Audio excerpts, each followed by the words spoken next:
Welcome to another episode of Sound Off Extra here on the official YouTube channel for the Solomonster Sounds Off Wrestling podcast, which you can listen to each and every Sunday. I am the Solomonster. This is your WWE Backlash 2016 review. Backlash just ended a little while ago from Richmond, Virginia, the first SmackDown brand pay-per-view, first Backlash show of any kind since 2009. And I'm looking at the poll that I put up on my Twitter page at Solomonster, and so far, it's very early, but so far, it's an overwhelming thumbs up from you guys for Backlash. 82% thumbs up, 18% thumbs down. I thought it was really good. I thought it kind of felt like a really good episode of SmackDown. I don't know how to really describe it. It didn't really feel like a pay-per-view necessarily, but it was. You look up and down the card here as far as the big matches, and there was a lot of good stuff, a lot of good wrestling on the show. A great main event finish with AJ Styles becoming the new WWE World Heavyweight Champion, even though he had to do so by nefarious means. But he is a heel, so you can excuse that.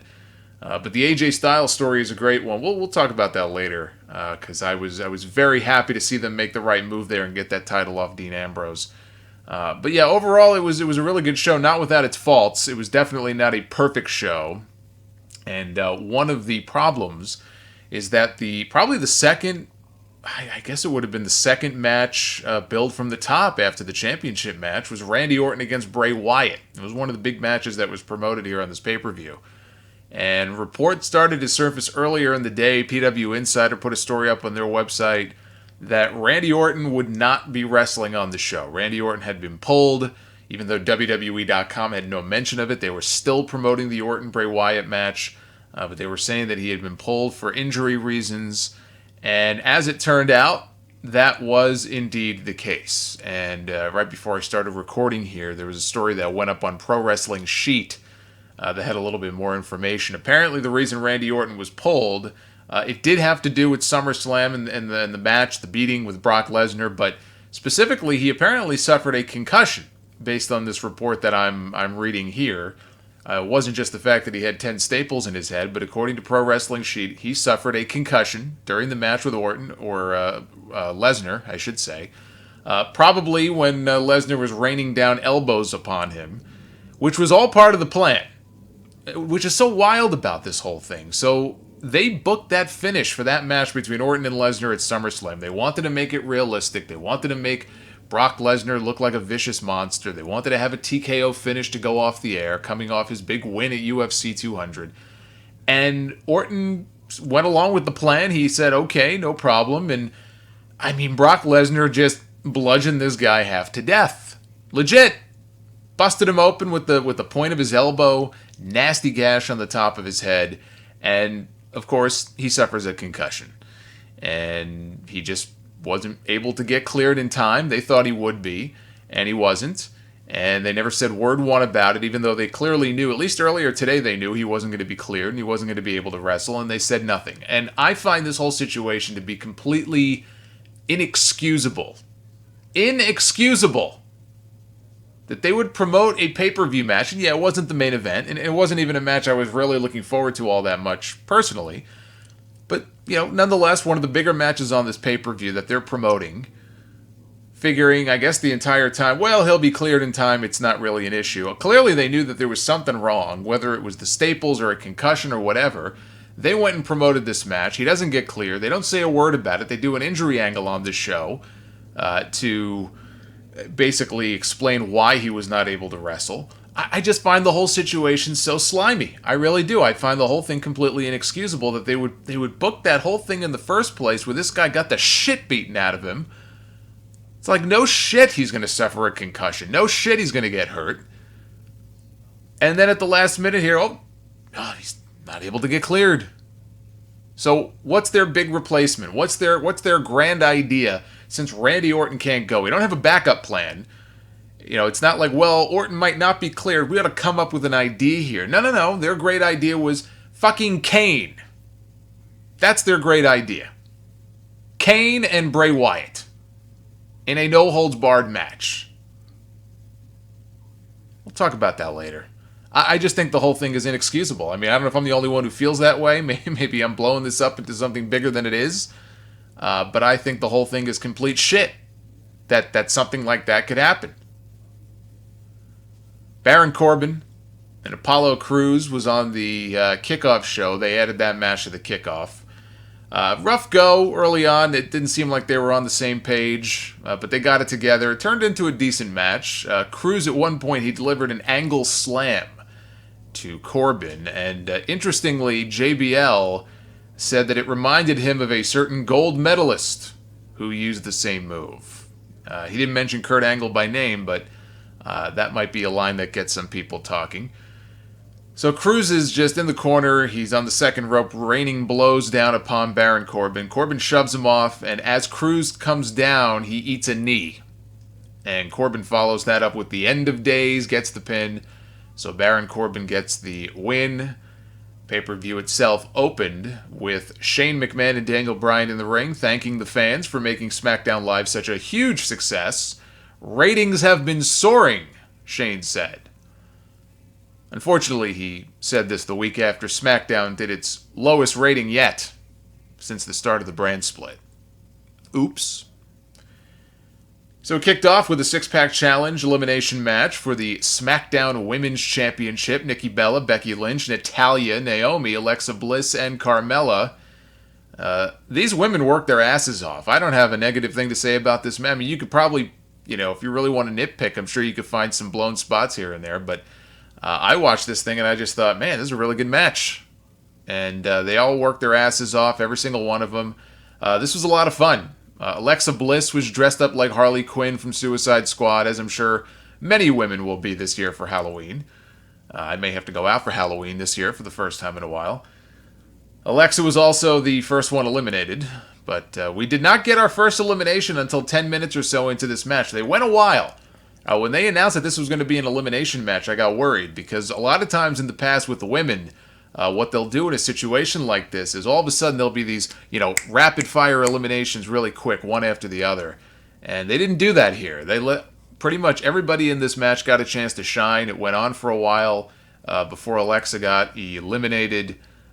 Same for Naomi also, I have to say, for as good as I thought Alexa looked in this match, and she got to hit some cool moves and stuff, Naomi also deserves a shout out. She busted out a springboard crossbody at one point that wiped out all 5 other women outside the ring. Naomi pinned Alexa after a blockbuster off the top rope. Natalya then eliminated Naomi with the sharpshooter. Nikki Bella pinned Natalya with her new TKO finish. And as soon as she got the pin, Carmella snuck up and immediately rolled up Nikki Bella for the shocking pin. So it came down to Carmella and Becky Lynch as the final two. This crowd badly wanted Becky Lynch to win this championship.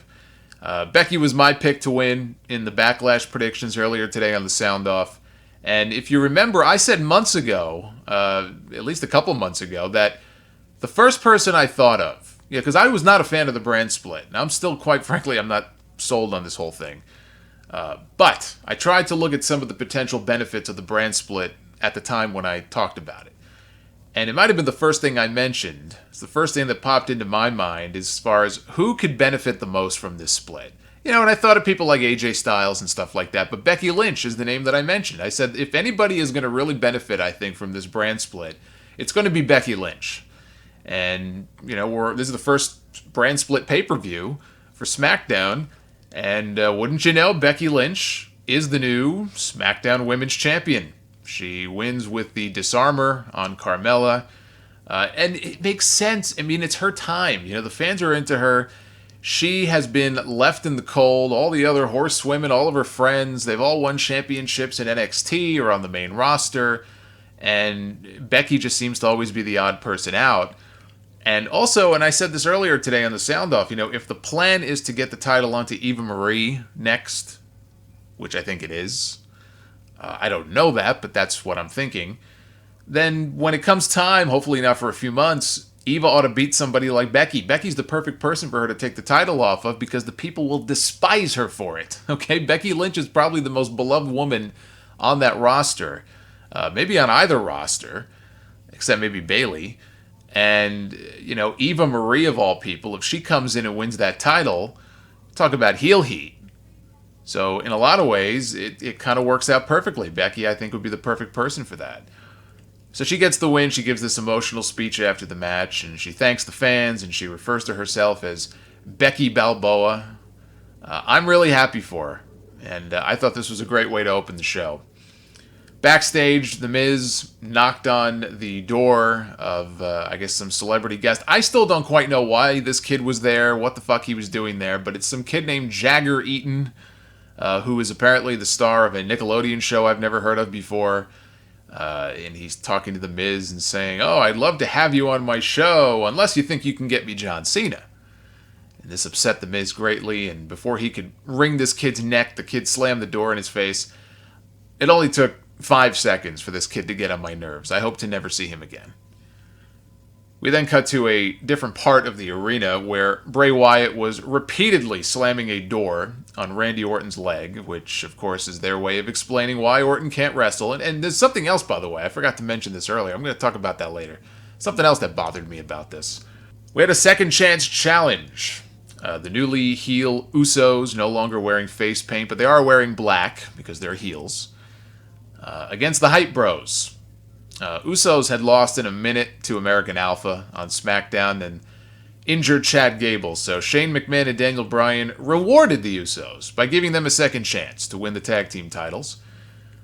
This was a match, I really don't have anything else to say about it. They targeted Zack Ryder's leg at the end, and kind of the same way they did to Chad Gable on SmackDown. Jimmy Uso put Ryder in a single leg crab with his arm hooked behind him for the tap out. The old Tequila Sunrise. Wasn't expecting that. So they advanced. They will meet Heath, Slater, and Rhino later in the show for the tag team titles. We had Colonel Sanders and the Chicken for the Intercontinental title. Double leg takedown right off the bat into a rear naked choke by Ziggler. A little nod to CM Punk's fight last night at UFC 203. You know what? I can't even call it a fight. Was it a fight? Really? Because a fight would imply that both guys are kind of fighting each other. I would call it CM Punk's destruction at UFC 203. This was a long match. I didn't time it, but it felt very long. Which is fine if it's a good match. And I thought it was a good match. But you have a long, good match that ends with Maurice macing Dolph Ziggler right in the face, behind the referee's back, and Miz lands the skull-crushing finale for the win. So it's kind of like, oh, all right. Even though Miz was my pick and I wanted Miz to win because I just didn't see the point in putting the title on Ziggler. So it's not that I'm upset that Ziggler didn't win. I don't really give a shit. I think that's pretty much the mode everybody is in at this point with Dolph Ziggler. It's very sad, but that's just how it is. Dolph he can't win the big one. That's it. That's going to be the story of his career. They'll put that on his they don't give out plaques, I guess. They give out rings. If he got a plaque for the Hall of Fame, if he ever makes it to the Hall of Fame one day, it's going to say, this guy couldn't win the big one. They'll still put him in the Hall of Fame, because, pretty much anybody goes into the Hall of Fame now. But it'll say on there, he could never win the big one. Couldn't win the small one. Can't win the medium one. Poor guy. I thought Miz actually looked better than usual here. He was also doing all of Daniel Bryan's mannerisms as a way of mocking him. This whole thing is bizarre to me because I guess it's just designed to get more heel heat on him, which is fine. But they're basically promoting a match that's never going to happen. Daniel Bryan is not coming back. There is not going to be a Daniel Bryan-Miz match. Now, maybe at some point they'll let him give Miz the knee. I don't know how physical they'll even let Bryan be. So to me, it's like, why are they even bothering with this? It's just you're promoting something that you can't possibly deliver on. Bray Wyatt and Randy Orton. Bray Wyatt and Randy Orton never happened. Wyatt came out, he demanded the referee count to 10 and declare him the winner by forfeit, which is exactly what happened. So, hey, Bray Wyatt finally gets a win. All it took was the other guy not showing up. So he went to leave, but the ring announcer informed him that he is going to be wrestling, and instead he will be facing Kane in a no-holds-barred match. I'm watching this just thinking to myself, what did we do to deserve such a thing? What did we do? What did we do that was so wrong to get Kane and Bray Wyatt? There was no better plan they could come up with. Really? There was nobody else. Even on short notice. Nobody else. Wyatt used a chair on Kane. He laid Kane out on the announce table and did his running splash right on top of him, and the table collapsed. Randy Orton walked out to the ring. Very, very slowly, but he walked out to the ring. He was nursing a leg injury. And he got in the ring and he delivered an RKO to Bray Wyatt, which allowed Kane to hit a chokeslam and get the pin. So yes, Kane pinned Bray Wyatt. And I'm sure that some people will look at this and go, well, Solomonster, short notice, and this was all designed to just put more heat on the feud, because Orton cost Bray a match, and so Bray's going to be really upset, and when Orton is cleared, they'll have their match, and Bray will get his, search for his revenge and all that. I don't care. The fact is, at the end of the day, Kane pinned Bray Wyatt. And it has not been a great year for Bray Wyatt. He's had some injury problems. They really haven't done much with him. I get that, again, they didn't have a whole lot of time to come up with a backup plan. But like I said earlier, that's on them. How is it that you just don't realize that this is even a possibility until the last minute? This guy was bludgeoned in the middle of the ring weeks ago. And so for them to be caught flat-footed, I have very little sympathy for them. But here's the other thing I don't understand. So if the report on Pro Wrestling Sheet is accurate, we don't know for sure if it's a concussion. That's what they're saying. Maybe it is just the gash on his head. They're saying it's a concussion. So if it's a concussion, how is it that Randy Orton can come in and deliver an RKO? It's still a bump, right? I mean, let's be honest here. I mean, we're not talking about a real athletic competition. It's not a fight. It doesn't really matter what you do. You're still in there. You're being physically active. How is that allowable? Why not just let him go out there and have a short match? Why send him out there at all? I don't know. The whole thing is very confusing to me. And maybe I'm just more pissed off because we ended up with a Bray Wyatt versus Kane match. Maybe that's why. It's amazing to think that Bo Dallas now has a bigger win streak than Bray Wyatt. How did that happen? How did that happen? Unbelievable. So we had the finals of the tag team title tournament. Heath, Slater, and Rhino against the Usos. And the Usos worked over Slater for much of the match. Rhino hit a spear on Jimmy Uso, which the referee did not see, and Heath Slater was the legal man. He covered Uso for the pin. So Heath Slater is once again gainfully employed. He wins himself a SmackDown contract. He becomes one half of the first ever SmackDown Tag Team Champions, which means Heath Slater is now on a bigger win streak than Bray Wyatt as well. That surprised me, the finish of the match. I thought that if the Usos did lose, and I had them winning, but I thought if they did lose, it would be because of a distraction by American Alpha, but they were nowhere to be seen. So unless they lose them to the Usos right away, which is still possible, SmackDown this week, they could drop the belts to the Usos, but if they don't, I'm not sure who they defend the titles against next, because American Alpha is going to come back, and American Alpha is going to feud with the Usos. And so you look at the tag team landscape on this show, and it's pretty barren. You've got the Ascension, you've got Febreze, you've got the Hype Bros, and that's it. Slim pickings, unless they bring the Headbangers back, if they want to take that chance. Because Slater and Rhino ended up worse for wear after that match with the Headbangers. I don't think they want none of them. But it was cool. It was a cool moment for Heath Slater. It's amazing how he's been able to get himself over. It's actually very, very refreshing to see somebody get over on their own like that. Somebody that they were doing absolutely nothing with, who is just a guy on the roster, and for whatever reason, the people take to him, and he's very entertaining, and I think the pairing with Rhino has really worked. How long could they go with it? I don't know, but you know what? Ride the wave until you can't ride it no more. So I'm happy for the guy. Main event. AJ Styles and Dean Ambrose for the WWE World Heavyweight Championship. I thought this was an excellent match. I really enjoyed it. A little dead at the beginning, but it picked up as it went on. They had a hot sequence towards the end where Ambrose went kind of nutty. Styles was bumping like a madman for him, and he got thrown over the announce table, and Ambrose threw him over the barricade into the crowd. He climbed up onto the announce tables, and Ambrose dove onto Styles in the crowd. One thing that was very noticeable during this match, especially down the stretch, were the boos for Dean Ambrose. It wasn't universal like Roman Reigns showered in boos, but the boos were very loud, and they were very noticeable for Ambrose. And in fact, I would say toward the end there, it was more boos than cheers. I don't know if that's just a matter of people being sick of Dean Ambrose, or AJ Styles just being that over, and people just badly wanting to see him win the championship, but it was very noticeable toward the end of the match. So Ambrose has him back in the ring. He's about to go for dirty deeds, and Styles kind of pushes him back, and Ambrose bumps the referee. So down goes Mike Chioda. Styles, they get a great shot of his face. Styles sees this, and you can see the gears going in his mind. He sees, this is my chance. Referee is down. He goes over to Dean Ambrose and just kicks him right in the nuts. Sets him up for the Styles clash. Hits it. Referee awakens just in time to count the 1, 2, 3. I thought Ambrose was going to kick out. They were going to do like another big near fall and then go to the finish. But nope, that was the finish.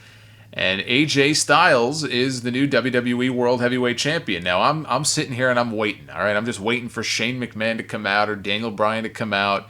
But they never did. I guess they believe in the old rule that the referee's decision is final. Although I'm sure there'll be plenty of fallout from this. Obviously, this will... I mean, he's owed a rematch anyway, so clearly there's going to be a rematch at the next pay-per-view, some kind of stipulation probably, and I'm okay with that. But I see AJ Styles now as having a lengthy run. I want to see him have a lengthy run with this championship. In fact, I want to see AJ Styles go all the way to WrestleMania with it. That's what I'd like to see. Now, as happy as I am to see him win the championship, to me it's very obvious what this is leading to, because he's still playing up the whole... I'm the face that runs the place, and he's got John Cena's armband. So the way I see this going down, AJ may well hold the championship through WrestleMania.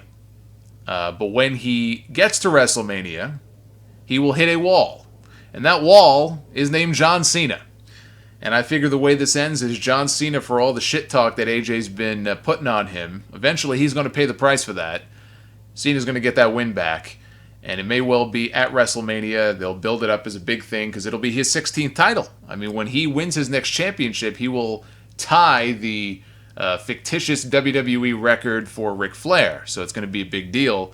And I think that's where this is going. And you know what? Look, I don't need to see John Cena win the championship for a 16th time, but I will give them credit for this. Somebody pointed out to me on Twitter earlier in the week that said, did you realize that John Cena has not been the WWE champion in something like 2 years?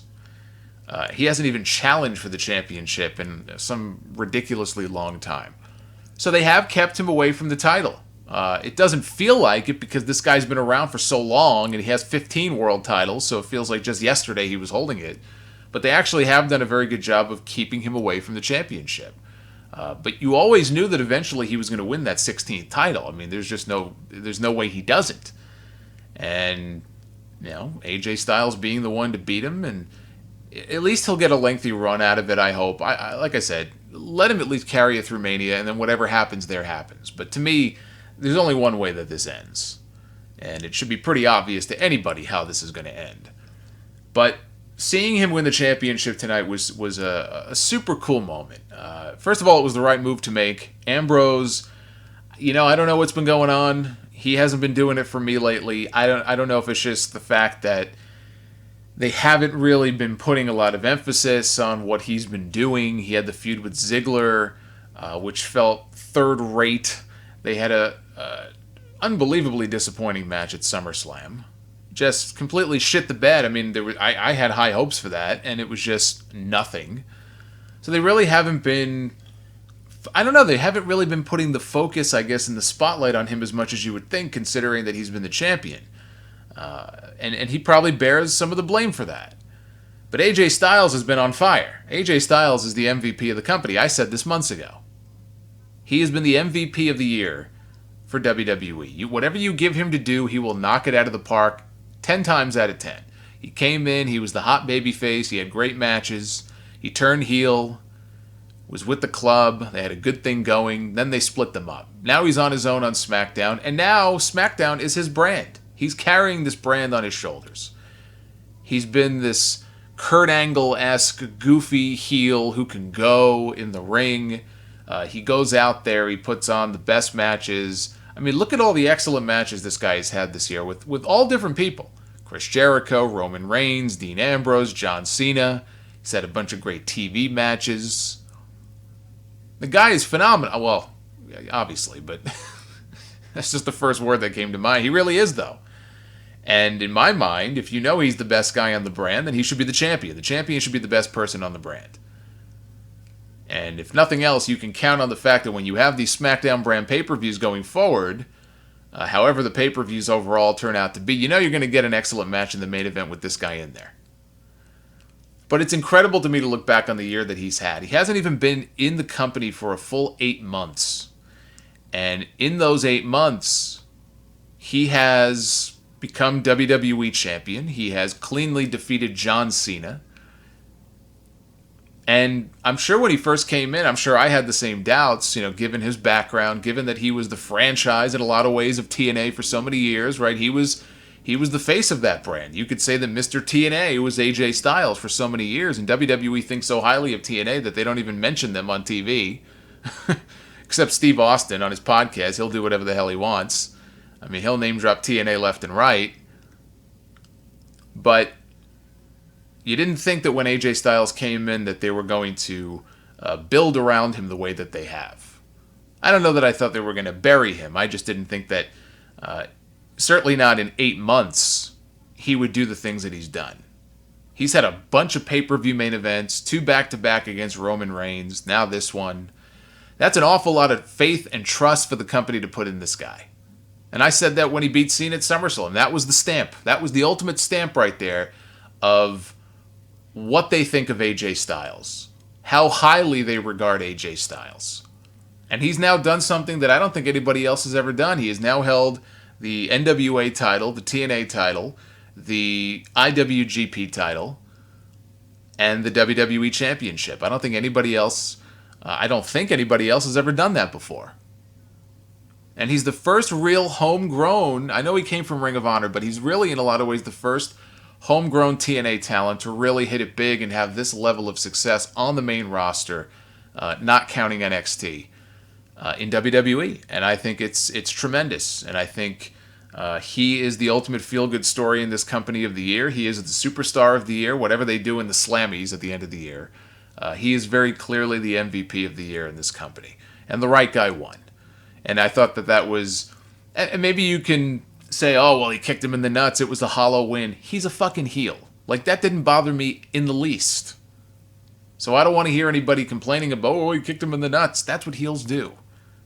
It was the right finish. They ended on the right note. And when you look back at this pay-per-view overall, between AJ winning the championship and Slater and Rhino getting the feel-good win for the tag team titles, the excellent women's match that opened the show, there was a lot of good stuff on this show. The only thing that really pissed me off was the Randy Orton, Bray Wyatt, Kane stuff. Because that never should have happened in the first place. And then that it did, for all the things that they could have done, they give us Kane. So, aside from that one black mark on the show, overall I thought it was a thumbs up. I thought it was a thumbs up, and clearly, looking at the poll here, it's over 80% positive from you guys, so you clearly feel the same way. Hit the subscribe button so that way when new content goes up on this channel, like these reviews, you'll be the first to know about them. You can follow me on Twitter at Solomonster, as I live tweet during all of these shows.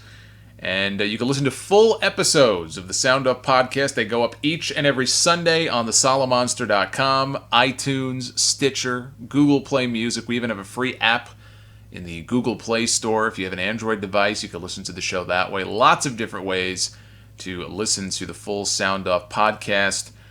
So until next time, be well, stay safe. We will be back very soon with another review here on this YouTube channel. Until next time, take care, guys.